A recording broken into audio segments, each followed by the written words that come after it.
আপনি দেখছেন news now আমরা জানি কোনটা খবর।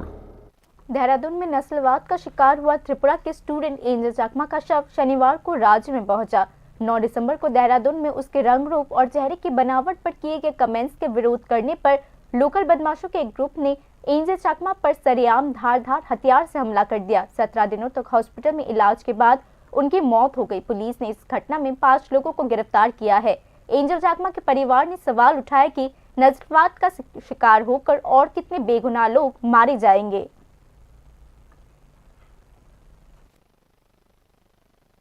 उसका गला तोड़ दिया गया है पूरा, फाइनली उसका गला बहुत तोड़ दिया इसका पूरा। जब तक इसके ये गला जब तक ना फाटे उसको इतना तक मारा गया है। वो मिट्टी में पड़ा रहा तब भी उसको मारा गया।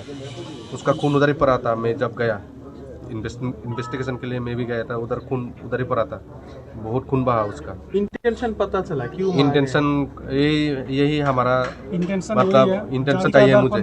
नस्ल के आधार पर नॉर्थ ईस्ट वालों के साथ हमेशा भेदभाव होता आ रहा है, ये कब तक चलेगा?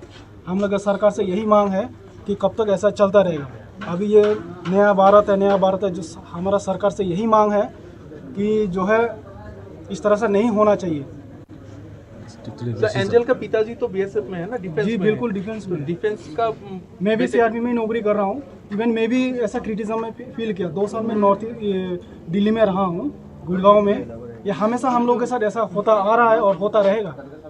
तो जवान की बेटी के साथ अगर ऐसा होता है तो? हाँ जी, जवान की बेटी के साथ ऐसा होता है तो? देखो इसके ऊपर तो ये तो लिखा नहीं है कि जवान के ऊपर, लेकिन लोगों को जब तक मानसिकता नहीं बदलेंगे, सोच नहीं बदलेंगे, तो ऐसा कभी बंद नहीं होगा ये। तो हमारा तो सरकार से यही मांग है कि जो भी दोषी है इनको कड़ी से कड़ी सज़ा दी जाए, और ताकि उनको देख के आने वाले जो है जो भी हो इनको थोड़ा सबक सीख सके।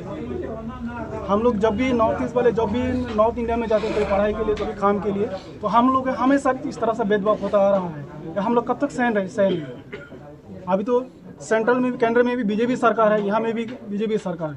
तो सरकार इसके ऊपर थोड़ा सा और सख्त मतलब कड़ी कदम उठा करके इनको कार्रवाई करनी चाहिए, हम लोग की मांग है।